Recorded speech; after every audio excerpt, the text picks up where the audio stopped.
a esta noche lluviosa.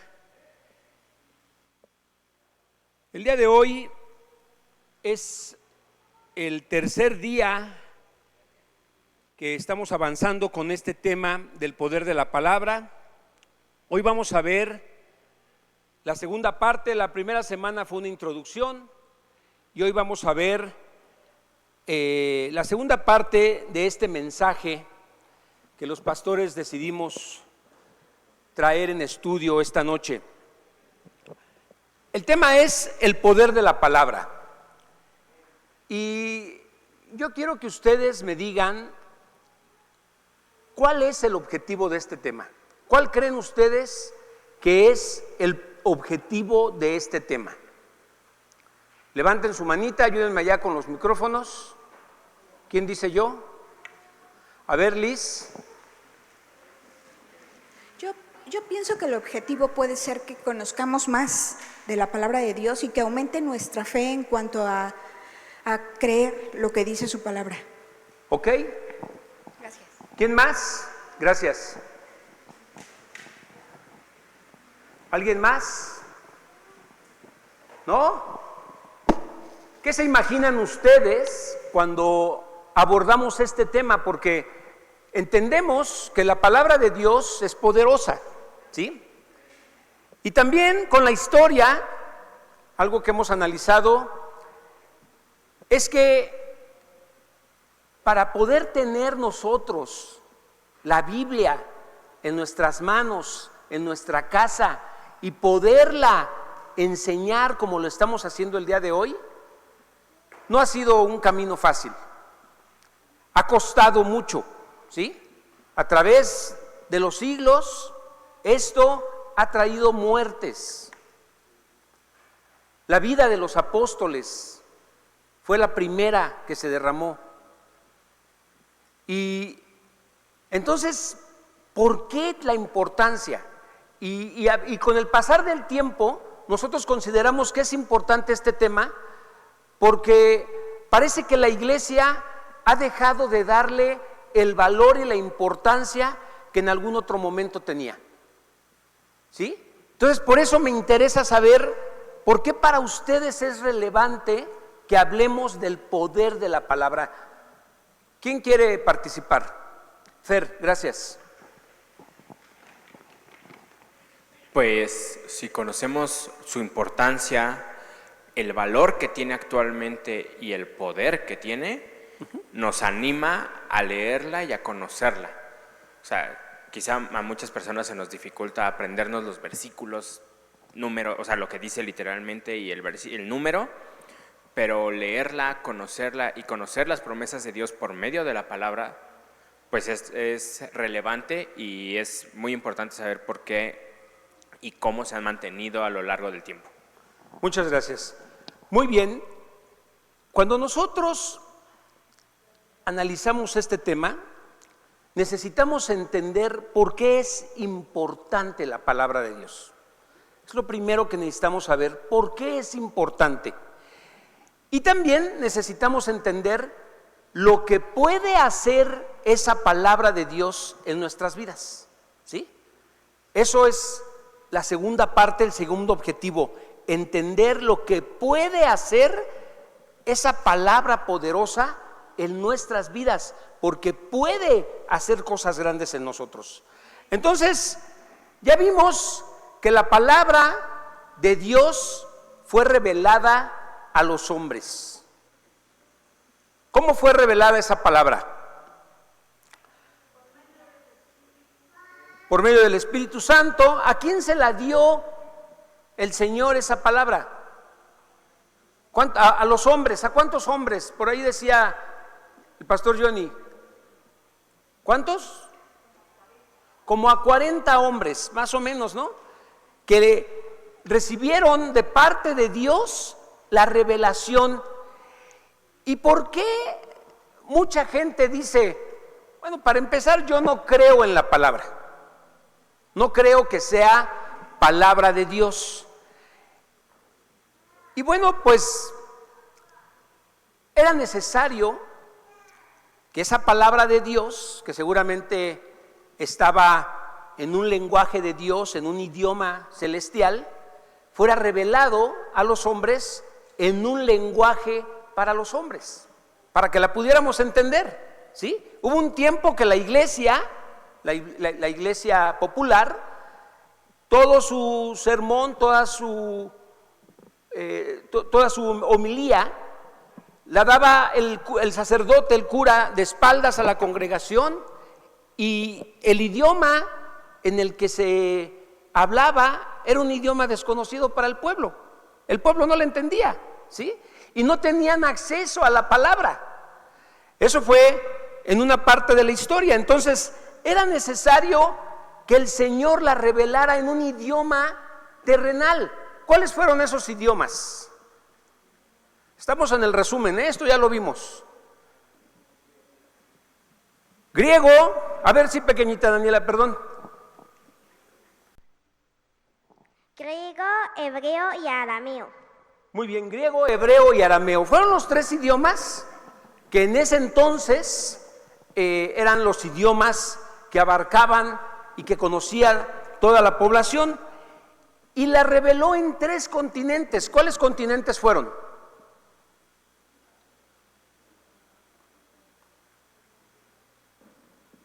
¿Qué continentes recuerdan? ¿O eso no se los mencionaron? Bueno, fue el continente europeo, fue en Asia y fue en África, ¿sí?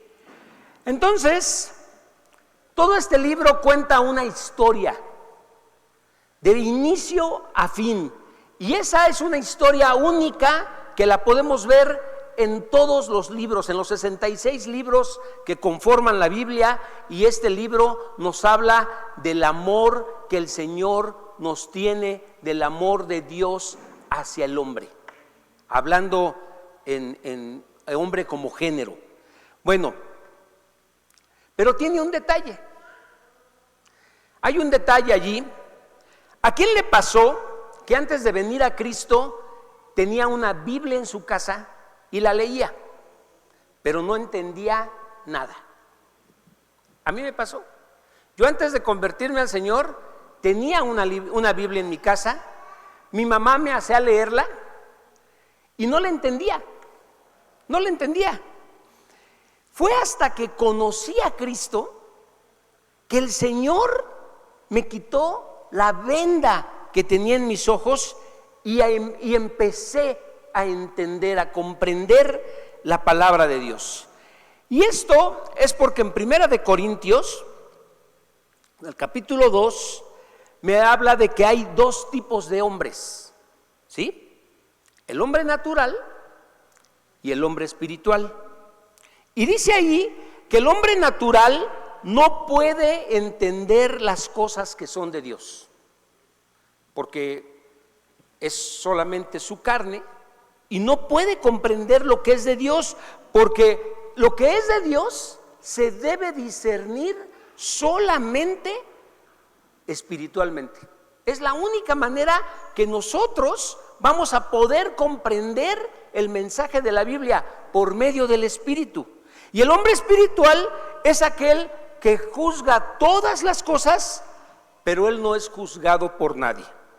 Hace una diferencia aquí entre el hombre natural, que aún no ha nacido de nuevo, que aún no le ha entregado su vida al Señor, y ese hombre espiritual que ya le entregó su vida a Cristo, que ya nació de nuevo, que ya fue sellado con el Espíritu Santo.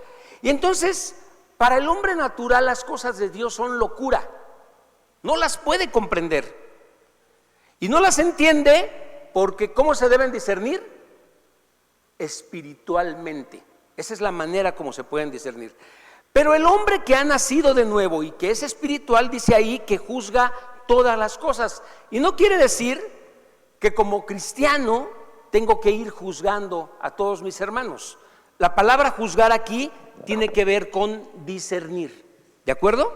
Entonces, pero dice que a esa persona espiritual nadie lo puede discernir. Digámoslo así, nadie puede entender lo que está sucediendo en la vida de esa persona que nació de nuevo. ¿Por qué?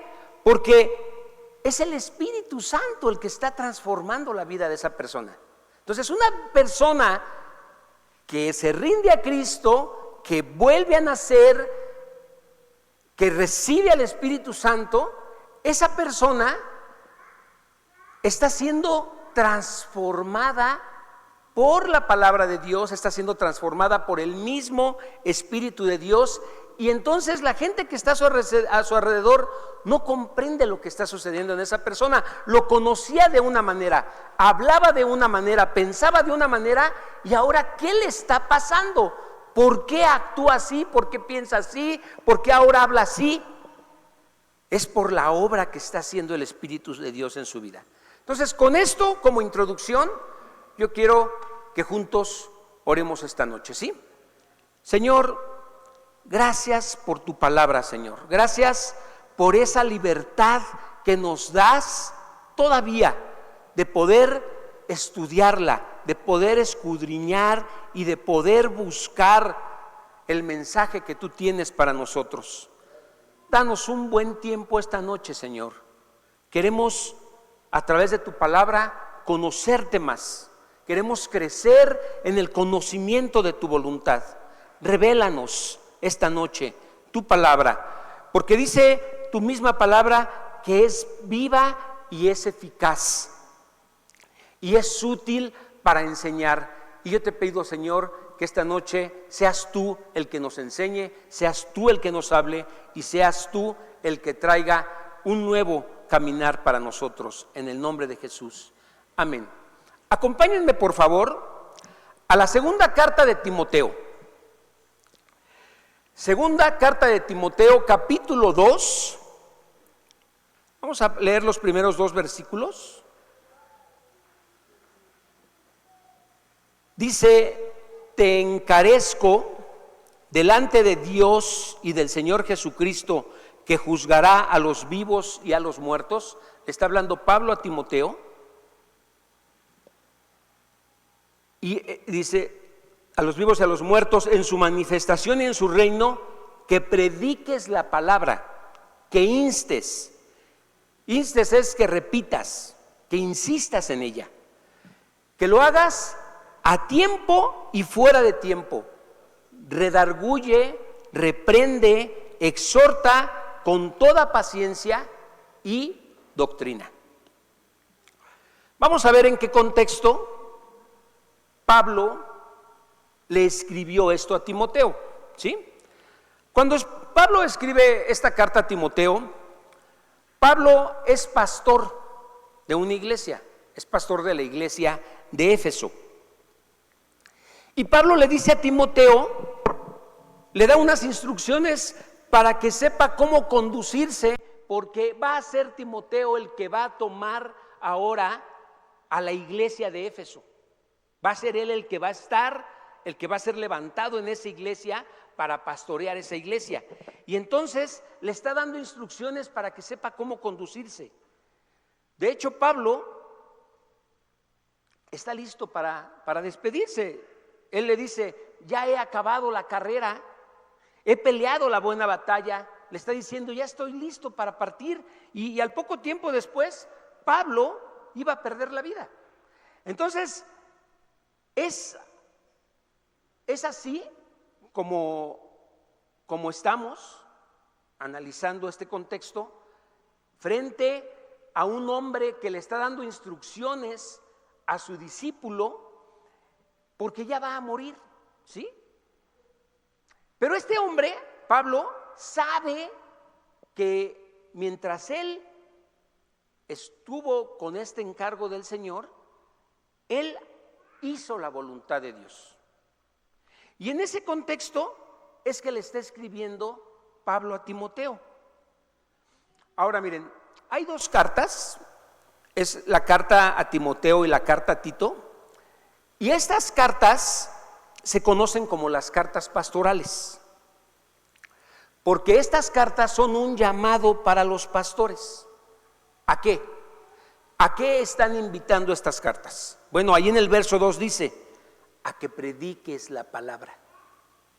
Esa es la encomienda que el Señor nos ha puesto a los que estamos al frente de una congregación, esa es nuestra principal encomienda, a predicar la palabra. Y no debe de haber nada que nos distraiga para poder compartir esa palabra, ¿sí? Ahora quiero abrirles mi corazón. Cuando a mí me hicieron, hace ya no sé cuántos años, 13, 14 años, me hicieron un llamado para ser pastor. Yo leí estas cartas y yo sentí un fuerte compromiso a presentar la palabra de Dios. Que cuando yo ocupara el púlpito, yo pudiera exponer esa palabra de Dios. Y por eso es que yo decidí compartir la palabra expositivamente, o sea, verso por verso, como lo hago con Proverbios, ¿sí? Eso es algo que a mí, personalmente, el Señor me hizo sentir que debería hacerlo así, de una manera expositiva.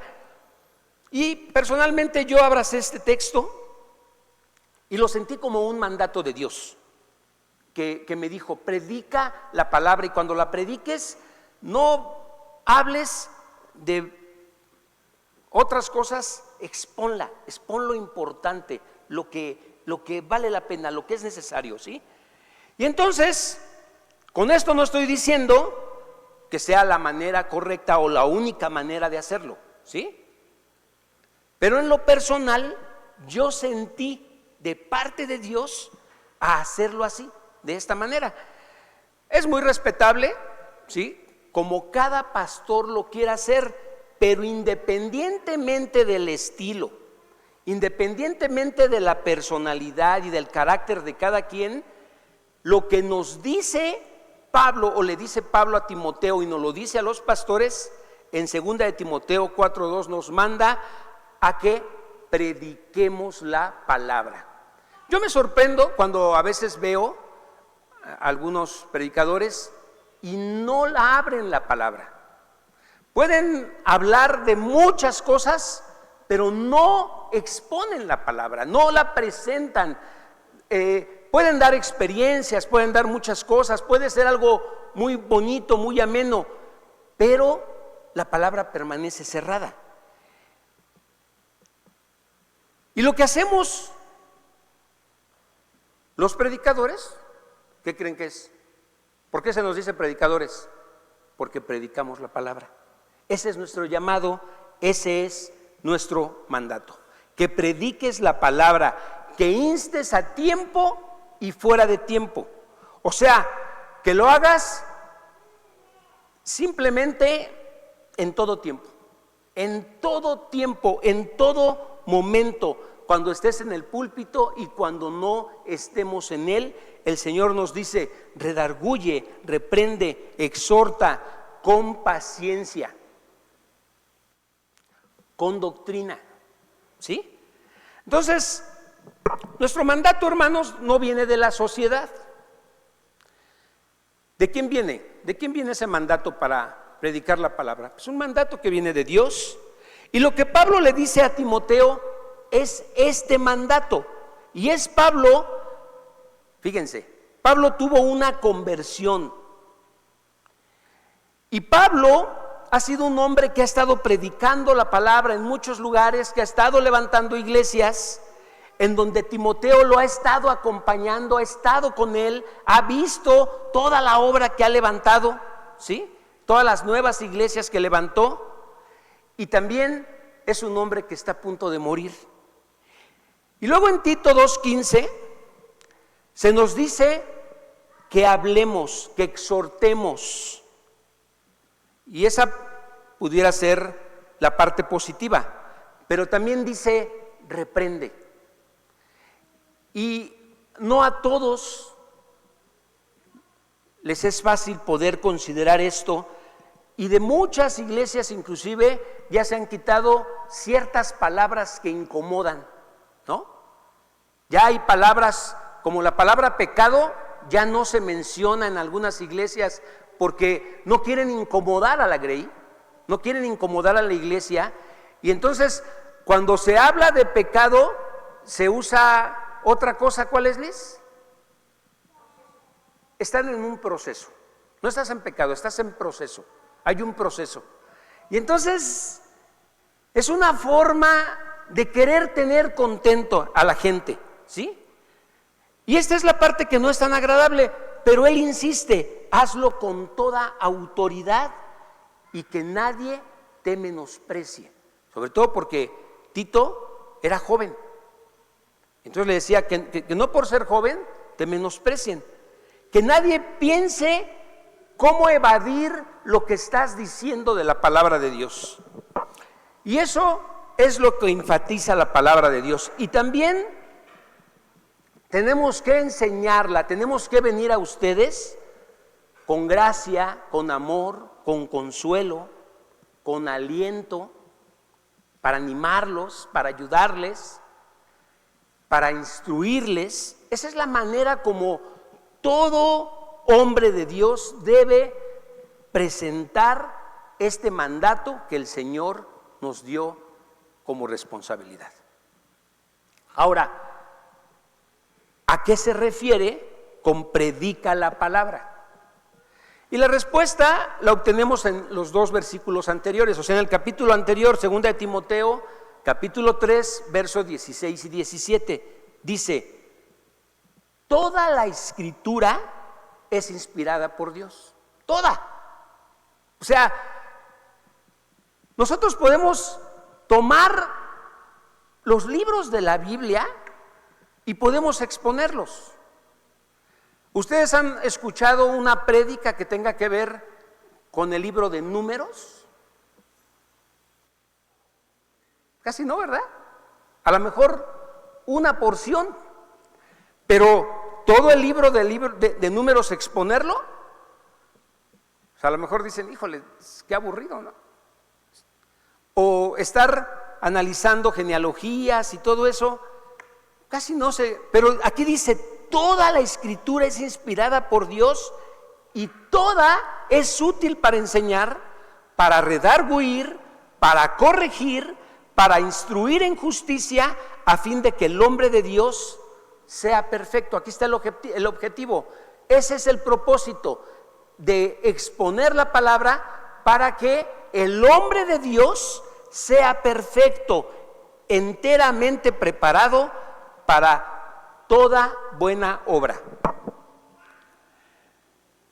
Y cuando Pablo dice que predica la palabra, creo que está hablando de toda la escritura. Toda la escritura es inspirada por Dios. Me habla aquí de ese aliento de Dios. Si tú abres la Biblia en Génesis, te vas a encontrar que Dios creó todas las cosas con su palabra, ¿sí? Las creó con su palabra. Le dio vida a todo lo que vemos, a lo que vemos en el cielo, a lo que vemos en la tierra, a lo que vemos en el mar. Fue creado con la palabra de Dios. Entonces, si te das cuenta, la palabra de Dios es muy poderosa. El Señor dijo, háganse los cielos, y se hicieron los cielos. Hágase la luz, ¿sí? Y puso un orden en todo el caos que había y separó y ordenó todo con la instrucción de su palabra. Y cuando formó al hombre, lo formó con barro, pero le sopló, le dio un aliento de vida, ¿sí? Entonces, esto nada más es para que nos demos cuenta de lo poderosa, de todo lo que puede hacer la palabra. Entonces, imagina lo que esa palabra de Dios puede hacer en cada uno de nosotros. Y lo dice, la misma palabra lo dice. Miren, vamos a Santiago 1:18. Santiago 1:18 dice, Él, hablando de Dios, de su voluntad nos hizo nacer, ¿por qué? Por la palabra de verdad. Fue por medio de la palabra que nacimos de nuevo, para que seamos primicia de sus criaturas. Y en primera de Pedro, capítulo 2, verso 23, vuelve a decir lo mismo. Dice, siendo renacidos, no de simiente corruptible, sino de incorruptible, por la palabra de Dios que vive y permanece para siempre. Así que es la palabra de Dios la que nos ha dado vida. ¿Sí? En todo sentido es la palabra de Dios la que nos ha dado vida. Y sabiendo que la palabra de Dios da vida, ahora que estamos comprendiendo esto y lo poderoso que es que nosotros debemos tomar muy en serio el mandato, nosotros como pastores, el mandato de predicar la palabra, y también ustedes deben tomar muy en serio el mandato de leerla, de escucharla, de aceptarla, de ponerla por obra. ¿Sí, hermanos? ¿Vamos bien? ¿Tienen alguna pregunta hasta aquí? ¿Alguna duda? Ok. Acompáñenme por favor a 2 de Timoteo 3:16. Volvamos a ese texto. Dice: toda la escritura es inspirada por Dios, es útil para enseñar, para redarguir, para corregir y para construir y para instruir en justicia. 4 cosas que hace la palabra de Dios. ¿Quién las quiere repetir? Enseña, redarguye, corrige e instruye. ¿Sí? Otra vez. Enseña, redarguye, corrige e instruye. Ahora, para que no se nos olvide, estas 4 cosas se asemejan a una inyección que te ponen cuando estás enfermo. ¿A quién le gustan las inyecciones? Levanten su mano. Fíjense, ¿por qué le gustan las inyecciones, hermano Chucho? Para aliviarse rápido, ¿sí? Porque si no quisiera usar las inyecciones, entonces tendría que tomar las pastillas, y las pastillas tardan una semana, y algunos decimos, no importa, yo tengo tiempo, me aviento una semana en vez de que me... Pero otros decimos, no, pues yo prefiero salir rápido y que me inyecten, ¿no? Bueno, las inyecciones te curan más rápido. Y les voy a platicar cuando yo aprendí a inyectar, porque sé inyectar, cobro 15 pesos la inyección. No es cierto. Bueno, en casa la que pone las inyecciones es mi esposa. Ella siempre nos pica. Pero en una ocasión era Liz la que necesitaba que le inyectaran. Y entonces me dijo, ven, te voy a enseñar. Yo le dije, va. Y entonces me dijo, primero te tienes que lavar tus manitas, sécatelas bien, ahora ponte alcohol, porque vamos a preparar. Y entonces ya preparamos la jeringa, la sacamos del paquetito, sacamos el líquido de la ampolleta. Cuando ya la iba a picar, no me dijo, porque no me dijo, que cuando tú tomas la jeringa, tienes que apretar la aguja, ¿sí? O sea, normalmente ya viene puesta allí, pero tienes que asegurarte que esté bien enroscada. Yo la tomé y se la clavé y que se bota. Una ampolleta cara de aceite me cayó en los ojos, a la fecha tengo ardor. Se embarró la pared y andaba ella allí con la aguja clavada en la pompa. O sea, fue el caos, ¿no? Pero aprendí, ya lo sé hacer, ya no va a pasar estas cosas. Si alguien me pide ayuda, confíen. Bueno, pero dijimos que son 4, hay 4 pasos para poder poner una inyección. Y lo primero es que nos enseña, ¿no? Ya, la palabra nos enseña, o sea, esa parte es la de poner todo listo, apretar, y ya tener allí lista el algodoncito con alcohol. Esa parte es sencilla, ¿no? Así es la palabra, nos enseña, nos instruye. Esa parte no es incómoda, esa parte todavía estamos así, ¿no? Esperando y estamos tranquilos. Pero dice que nos redarguye. Y cuando la palabra dice que nos redarguye, nos está mostrando en qué estamos mal. Y esa parte ya es incómoda, es como el piquetito, ¿sí? Estás esperando a que hasta le haces así. ¡Ay! Y aprieta, no aprietes porque te va a doler más, te dicen, ¿no? Flojito, y ¡pum! Te la clava. Y, ¡uy! Ese piquete es incómodo, ¿sí? Sientes el piquete, sientes el ardorcito y...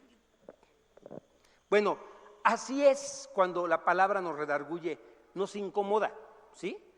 Porque nos está diciendo algo en lo que estamos mal, en lo que estamos viviendo mal, nos incomoda eso.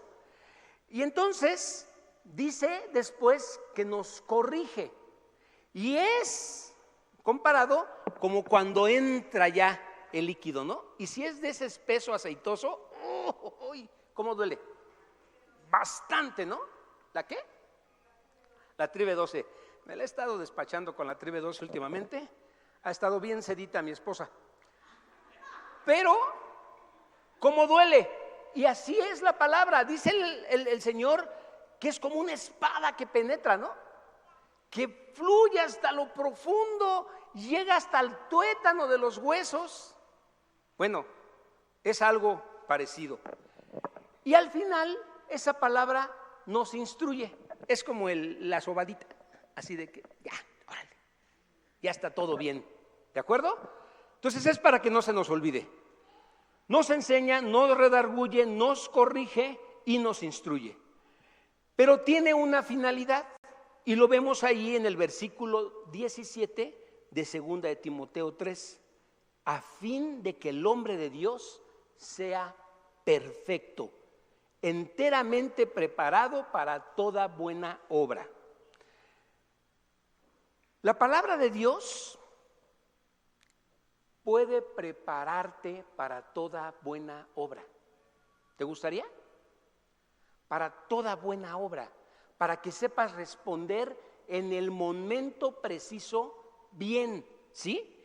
Y es necesario que meditemos si el tiempo que estamos tomando para analizar la palabra es suficiente para prepararnos, es suficiente para perfeccionarnos, para completarnos para toda buena obra. Yo te quiero preguntar, ¿cuánto tiempo estás tú invirtiendo en estudiar la palabra de Dios? Porque sí hace esto, sí nos perfecciona para toda buena obra, pero ¿cuánto tiempo le dedicas a Instagram? ¿Cuánto tiempo le dedicas a las redes sociales? Ese tiempo que lo ocupáramos para el estudio de la palabra, otra cosa seríamos, ¿no? Una chulada de iglesia. Estaríamos en otro nivel, estaríamos completamente diferentes.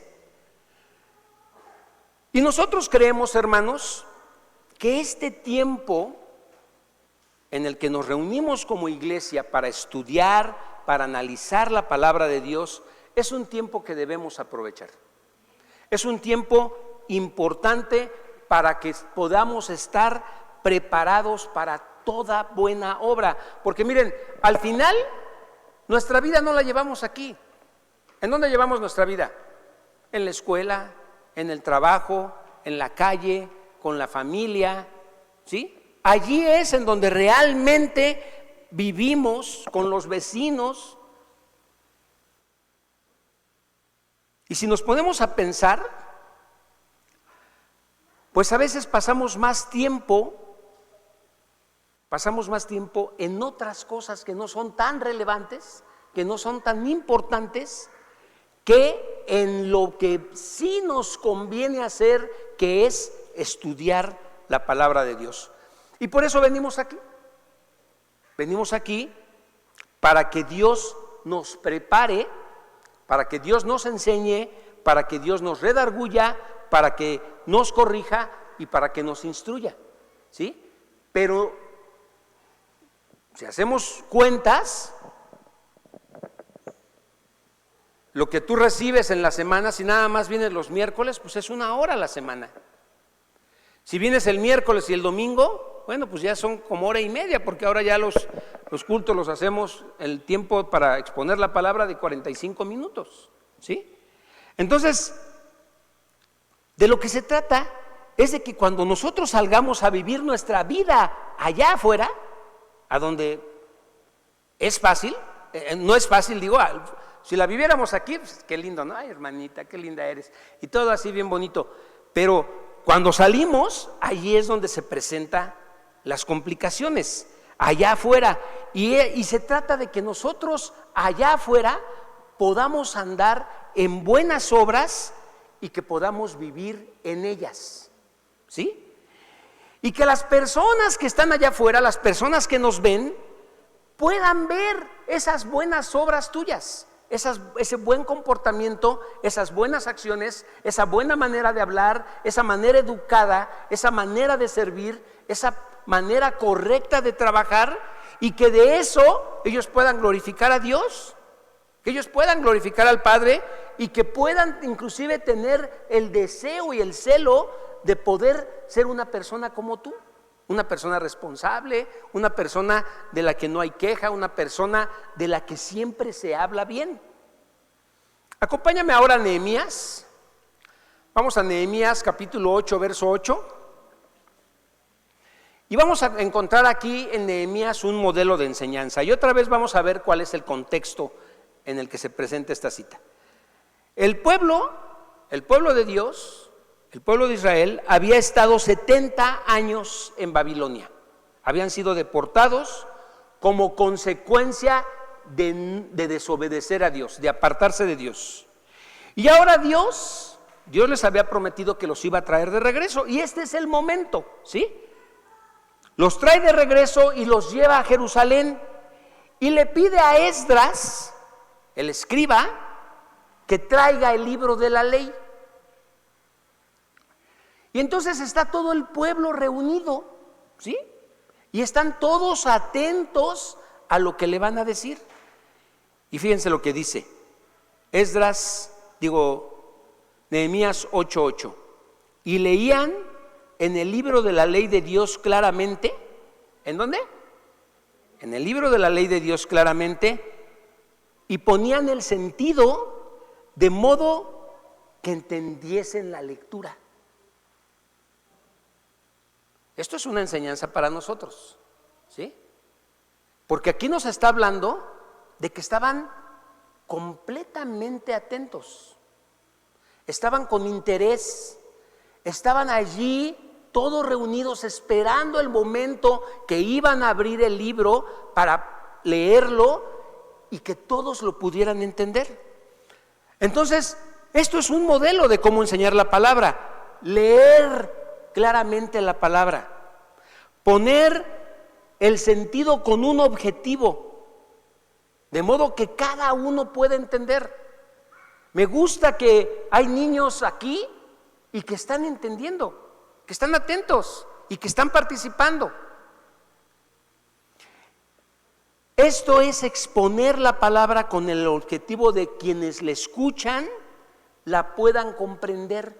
No es la Biblia un libro de códigos secretos que nadie puede comprender, ¿sí?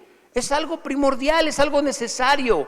Y cuando tú vengas aquí y nosotros leamos la palabra y te la expliquemos, nuestro deseo es que tú la puedas entender, la puedas comprender.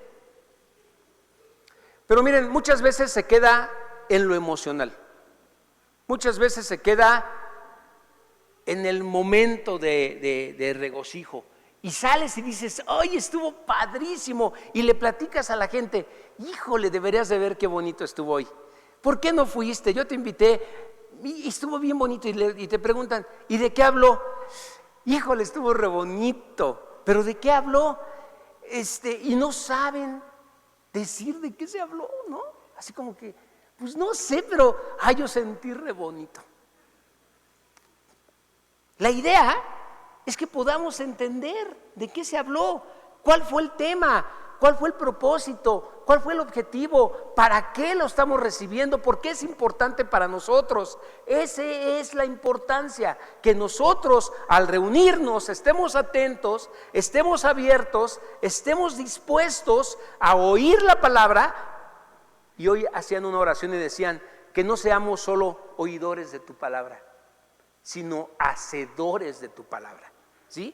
Esa es la idea, que nosotros al escuchar la palabra, esa palabra pues, nos confronte, está bien, va a ser incómodo, nos redarguya, nos instruya, nos corrija, pero al mismo tiempo nos capacite y nos permita tener una mente obediente para hacer la voluntad de Dios.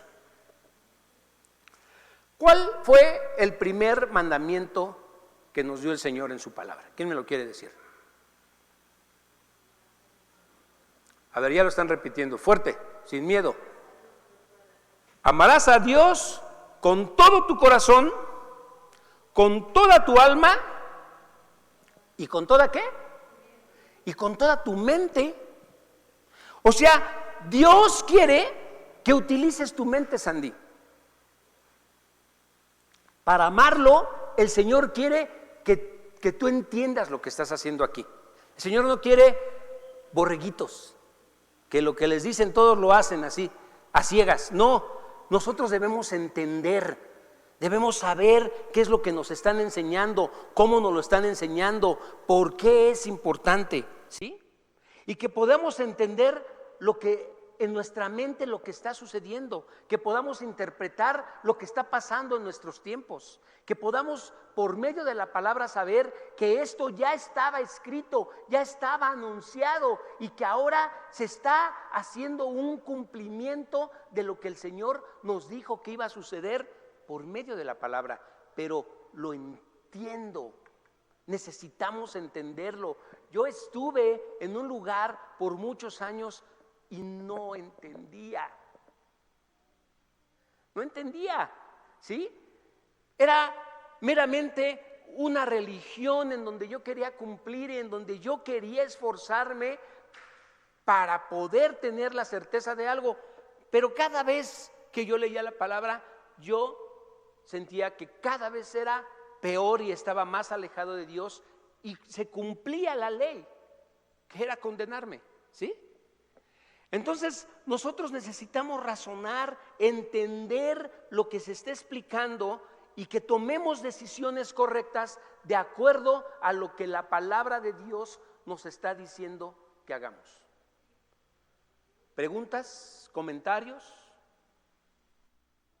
¿Alguien que levante su manita que quiera decir algo? Ahora, hermanos, Pepe, adelante.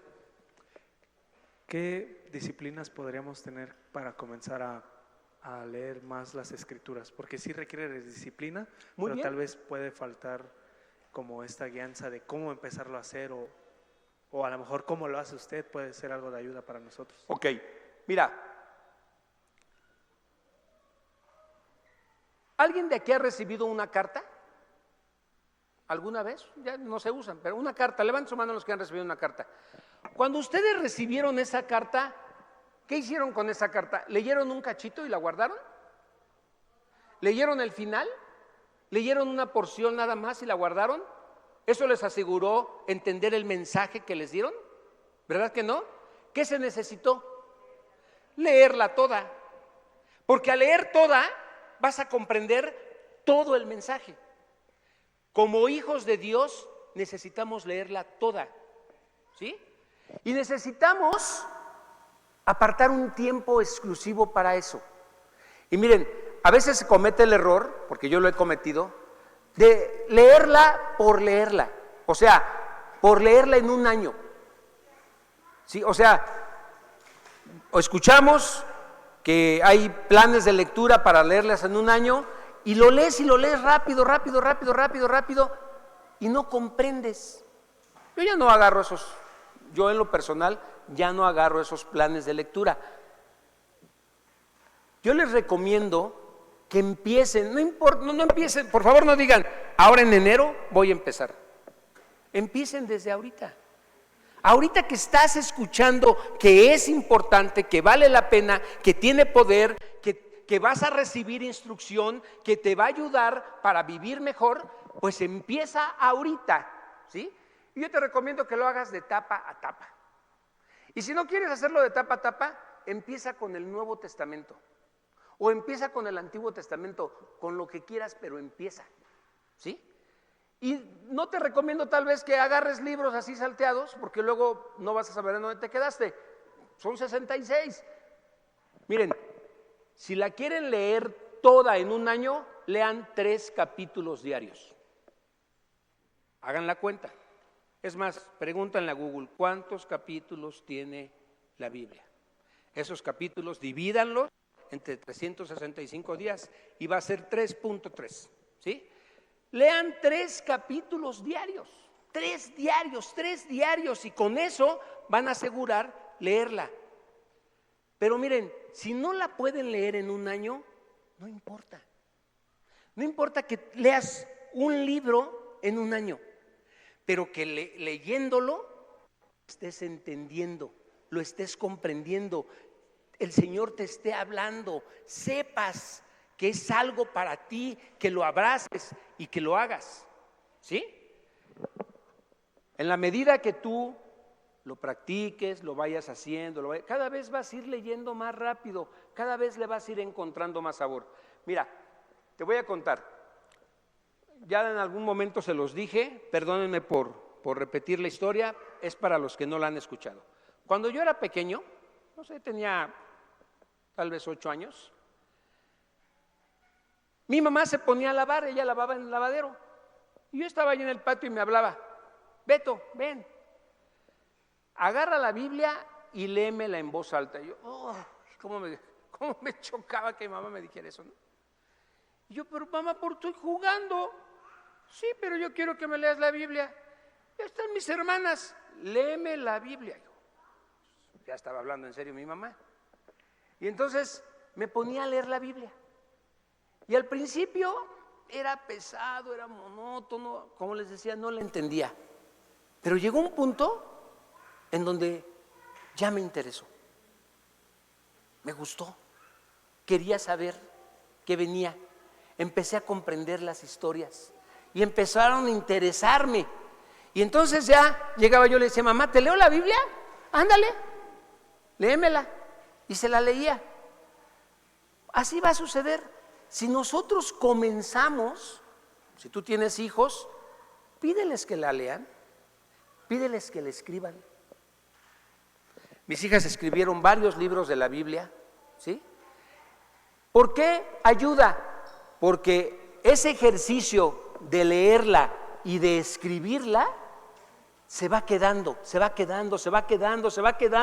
y llega el momento, porque es poder. Es poderosa la palabra de Dios, no es cualquier cosa. En cualquier circunstancia, ¡pum!, te va a llegar de parte de Dios eso que el Señor quiere, que necesitas para ese momento, ya sea para hablarle a alguien, ya sea para compartirle a alguien, pero es necesario. ¿Cómo te va a llegar algo que nunca has visto, que nunca has leído, que nunca has conocido? Liz. Sí, qué importante esto, y los que somos padres, no subestimemos a los pequeños, porque ellos tienen una retención muy buena. Entonces ellos, como Joel, pueden aprender la palabra de Dios y pueden memorizarse versículos desde muy chiquitos. Cuando ellos empiezan a hablar, ellos pueden aprender la palabra. Y viene a ser un rema para ellos. Cuando ellos tengan miedo, pueden aprender versículos para no temer, cuando no puedan dormir o cuando lo que sea. Entre más enseñemos a los pequeños a memorizar la palabra y les hablemos de la palabra, más va a impactar en sus vidas. Y otra cosa es que no subestimemos el hecho de que ellos puedan aprender y puedan escuchar lo que se predica desde el púlpito, porque ellos son muy capaces. Vemos a una Daniela que puede participar y no lo hacen los demás. ¿Sí? A lo mejor por pena o a lo mejor porque no están instruidos en poner atención, pero podrían hacerlo bien. Ellos son muy capaces y Dios les ha dado inteligencia. Cuando se leía esta ley que tú mencionaste y que el profeta Nehemías leía la ley y junto a todo el pueblo, dice que también estaban los niños y estuvieron muchas horas leyendo el rollo de la ley. Entonces, a veces los tratamos como, pues como que eso no es para ellos, ¿no? Yo, ahora que dijiste… No es su tiempo, no, decimos. O sea, o como que hay temas en la Biblia que no son para ellos. La Biblia es para todos y la Biblia completa es para todos. Y de pronto, como tú decías, mis hijas escribiendo proverbios llegaban al capítulo de la mujer, ¿no? De la mujer adúltera y de la que estaba esperando, extraña y que estaba esperando en la esquina y que estaba cazando. Y entonces mis hijas con 6, 7, 8 años escribiendo eso y decían, o sea, ¿cómo mamá? Y era el tiempo. ¿Ella sabía escribir eso? ¿Ella sabía leer Pero eso? otras veces lo escribieron y lo pasaban de largo y no preguntaban sobre eso. No era el tiempo no había inquietud, pero cuando había inquietud era el momento de explicar y no hay nada en la Biblia que no podamos explicarle a los pequeños. No fue la pregunta, pero te voy a dar un tip y te voy a dar una recomendación. Cuando traigas a tus hijos a la congregación, no los traigas con juguetes. No se sientan incómodos. Si ahorita los niños están con sus juguetes, está bien, no pasa nada, ¿sí? Pero empieza a acostumbrarlos a que pongan atención. Te vas a sorprender de la capacidad de retención que tienen los hijos. Ellos van a retener mucho más que tú, ¿sí? Entonces, ¿tienes chiquitos? Siéntalos. Desde que salgas de casa, instrúyelos y diles, te voy a sentar hasta el frente, me voy a sentar contigo hasta el frente para que escuches. Y si ya pueden escribir, pídeles. Te voy a pedir que hagas anotaciones de lo que se predicó. ¿Qué estás escribiendo, Tamara? Esto, ¿no? Yo a ellas les enseñé así. Y todavía tienen esa costumbre de ir anotando lo más relevante de la palabra. Hace no sé cuánto se acercó Dani y me dijo, mira, hice un resumen de lo que predicaste. Y me encantó, me motivó, me animó, pero al mismo tiempo me dio mucho gusto porque es alguien que está reteniendo. Y si se dan cuenta, se nota, ¿sí? Levanta la mano, está atenta, puede estar volteando, pero está escuchando, ¿sí? Está en todo, ¿sí o no, Dani? Ya le dio pena. Bueno, yo quiero como pastor seguir este modelo de enseñanza, porque yo quiero que al enseñar, yo quiero enseñarte la palabra, yo quiero que la entiendas y yo quiero que traiga fruto a tu vida. Miren, hay una parábola, la parábola del sembrador, donde Jesús, interpretándola, nos dice que la semilla que cayó en buena tierra es aquel que oye y entiende la palabra y da fruto al 30, al 60 y al 100 por uno. El entender me ayuda a creer quién es Jesús y me ayuda a crecer en mi vida. Y entonces mi vida puede ser transformada, ¿sí? De una manera impresionante. Puede haber cambios muy grandes en mi vida por lo que la palabra va a hacer al entrar en mi ser y que yo la almacene, la cuide y la valore. Acompáñame ahora a Marcos 2:2. Ya estamos en lo último. Entró Jesús otra vez a Capernaum después de algunos días y se oyó que estaba en casa. E inmediatamente se juntaron muchos, de manera que ya no cabían ni uno a la puerta, y les predicaba la palabra. Jesús mismo lo hacía así, y Jesús nos dio el ejemplo de predicar la palabra de Dios. Y mira lo que dice en Lucas 4, versos 16 al 19. Dice, vino a Nazaret, donde se había criado, En el día de reposo entró en la sinagoga conforme a la costumbre y se levantó a leer. Y se le dio el libro del profeta Isaías. Y abriendo el libro, lo abrió en Isaías 61, versos 1 y 2, halló el lugar donde estaba escrito. Dice, y enrollando el libro, lo dio al ministerio y se sentó, y los ojos de todos en la sinagoga estaban fijos en él. Cuando yo leí esto me confundí un poco, porque no es la manera como nosotros lo hacemos. Él leyó, entregó el rollo y se sentó, ¿sí? Y todos estaban atentos mirándolo, como si yo ahorita me viniera para acá, leyera un verso allí y me sentara, y todos están observándome, ¿no? Pero en ese tiempo solo había una silla y todos estaban alrededor esperando la enseñanza del maestro. Y entonces dice aquí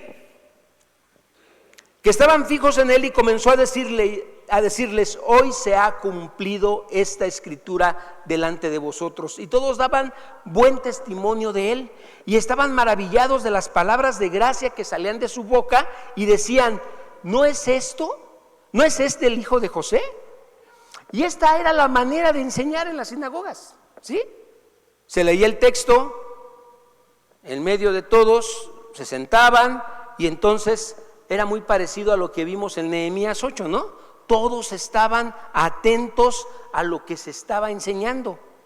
Y justo en el verso 18 dice lo que Jesús puede hacer, dice, porque es la palabra, o sea, Dios es la palabra, Él es el verbo encarnado, ¿sí? Y entonces dice el verso 18, el Espíritu del Señor está sobre mí, por cuanto me ha ungido para dar buenas nuevas a los pobres. ¿Hoy vienes con necesidad? ¿Vienes con deudas? El Señor tiene buenas nuevas para ti. La palabra es para nosotros, para los que no tenemos de sobra, para los que trabajamos con esfuerzo y nos cuesta trabajo. Y el Señor quiere darte esta palabra. Tú que estás necesitado y que estás pasando por momentos en donde sientes que no te alcanza, ¿sí? Dice, me ha enviado a sanar a los quebrantados de corazón. ¿Hay alguien quebrantado de corazón ahorita?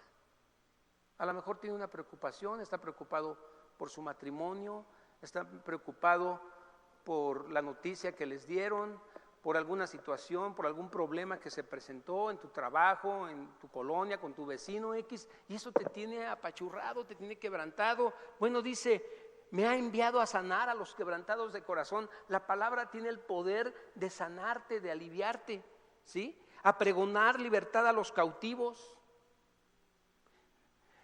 y vista a los ciegos. Ahorita el pastor Chucho me pidió una ofrenda para llevársela a Albita. Y hemos estado orando por su piernita y nos dieron buenas noticias de que está mejor y creemos que va a salir adelante porque el Señor es fiel y por eso el Señor está en medio de nosotros a poner libertad a los oprimidos. Esto vino a ser Jesús. El Señor quiere transformar todo en tu vida, todo, todas esas angustias, todas esas necesidades, todos esos problemas. El Señor quiere tomarlos y darte paz, darte consuelo, darte gozo. Entonces ven a Él, deposita tu fe en Él, deja de confiar en otras cosas, deja de confiar en ti, deja de confiar en tu esfuerzo, deja de confiar en tu dinero, en tus recursos, confía en el Señor. Y yo te invito a que te arrepientas, hermano. Si esa no ha sido la forma de caminar, la forma de depender de Dios, arrepiéntete. Siempre es bueno, si vamos por un rumbo equivocado, si voy haciendo malas cosas en mi matrimonio, si estoy haciendo malas cosas en la iglesia, como sea, es tiempo de arrepentirnos y de hacer lo correcto, de hacer lo que conviene, de hacer lo bueno. Y por último, acompáñame a Hechos 20. Vamos rápido.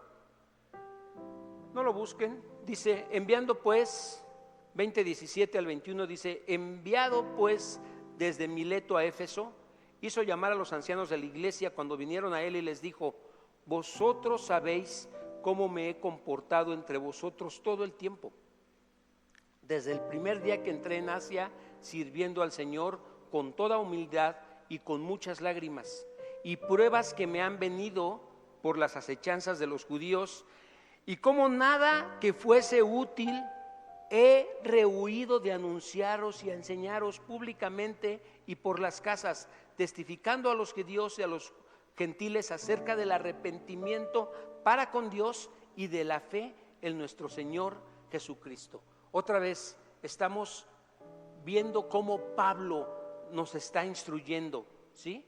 Y Pablo le está diciendo: ustedes saben cómo he puesto mi vida para servir, para enseñar, para anunciar, con el objetivo de que se arrepientan y tengan fe en Jesucristo.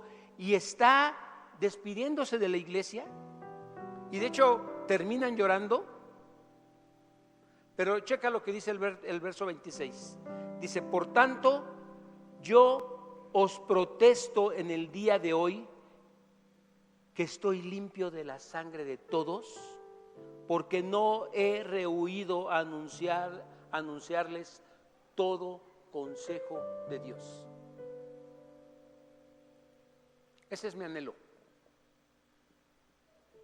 Ese es mi anhelo, que los pastores podamos enseñarles toda la Escritura, que todo el consejo que les demos sea basado en lo que dice la palabra. Y lo que dice, como Pablo al final dice: no he rehuido a enseñarles todo consejo de Dios, es decir, a enseñarles toda la palabra de Dios. La idea es que nosotros podamos conocer al Señor a través de la enseñanza de la palabra. Que cada día, que cada vez que va avanzando y que cada vez que termina un año y empezamos otro, tú ya no seas ese bebé que solamente toma lechita, que ya tengas más madurez en las cosas de Dios, que ya estés listo para atender otros servicios, que ya no sea solo poner la mesa de la cena, que ya tú puedas estar preparado para enseñar la palabra a otros, que crezcas en el conocimiento de Dios, que crezcas en compartir la palabra a otros. Esa es nuestra labor como iglesia.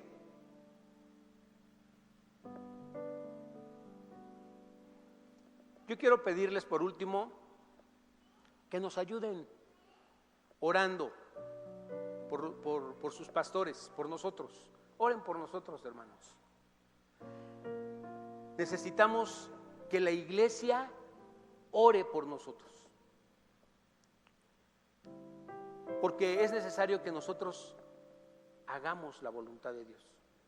Es necesario que nosotros estemos preparados para anunciarles la palabra, para darles buenos consejos, para ayudarlos, para instruirlos, para ser pacientes con ustedes y darles una buena doctrina. Oren por nosotros para que seamos llenos del Espíritu Santo, para que estemos unidos, para que nos amemos y para que estemos bien con la iglesia también. ¿Sí, mis hermanos? ¿Oramos juntos? Gracias, Padre, por este tiempo. Gracias porque cada día podemos contemplar lo bueno y maravilloso que tú eres con nosotros. ¿Cuántos recursos nos has dado para poder ser perfeccionados y para poder ser mejores y para poder caminar perfectos sin que nada nos falte? Gracias por el Espíritu Santo que está en medio de nosotros. Gracias por la palabra. Gracias por la palabra poderosa que puede ser escuchada por nosotros y puede transformarnos y puede cambiar lo que es imposible, Señor. Tu palabra puede hoy moldear nuestros corazones y hacer que cambie esa persona dura, esa persona que no es misericordiosa. Al oír tu palabra puede ser tocada y puede ser transformada.